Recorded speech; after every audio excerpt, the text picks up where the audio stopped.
Vanessa Meliani. Saya Nurul Aisyah Ramadhani. Kenalkan, nama saya Melania Tumangger. Kenalkan, nama saya Nani Listiani.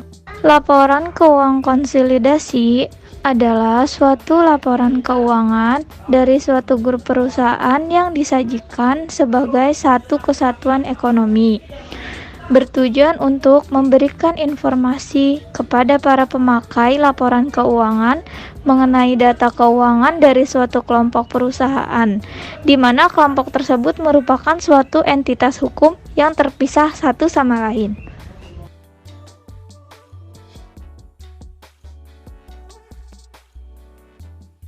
Jualan saham tambahan oleh perusahaan anak. Penerbitan saham perusahaan anak merupakan suatu cara perluasan operasi perusahaan anak melalui pendapatan eksternal.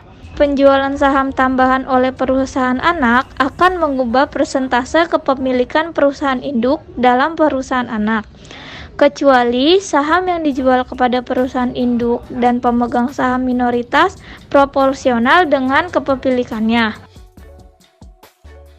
Penjualan saham tambahan kepada perusahaan induk. Kepemilikan saham pada induk perusahaan dapat mengalami perubahan. Perubahan dalam tingkat kepemilikan dapat diakibatkan oleh tindakan induk perusahaan maupun anak perusahaan. Induk perusahaan dapat mengubah rasio kepemilikannya dengan membeli atau menjual saham anak perusahaan melalui transaksi dengan perusahaan yang tidak berafiliasi.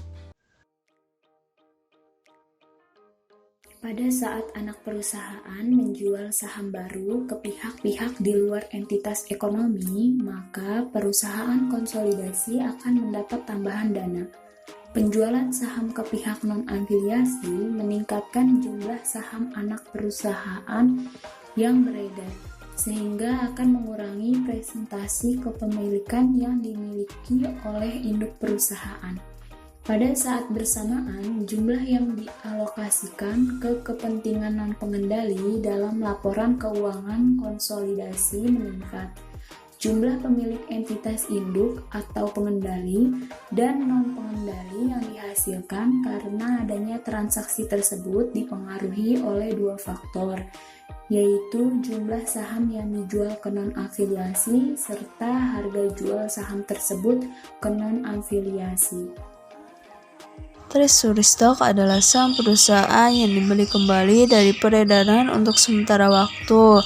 Pembelian kembali saham yang beredar sebagai saham treasury bisa terjadi karena beberapa alasan, yaitu yang pertama untuk menaikkan harga pasar saham, yang kedua akan dijual kembali pada karyawan perusahaan, yang ketiga akan dibagikan sebagai dividen, dan yang keempat adalah untuk menukar surat-surat berharga perusahaan lain.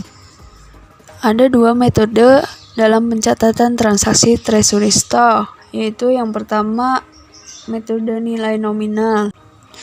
Metode yang kedua yaitu metode harga perolehan saham treasury. Selanjutnya, dividen saham dan pemecah saham oleh perusahaan anak. Sebelumnya kita harus tahu nih, dividen saham itu adalah bagian keuntungan dari perusahaan.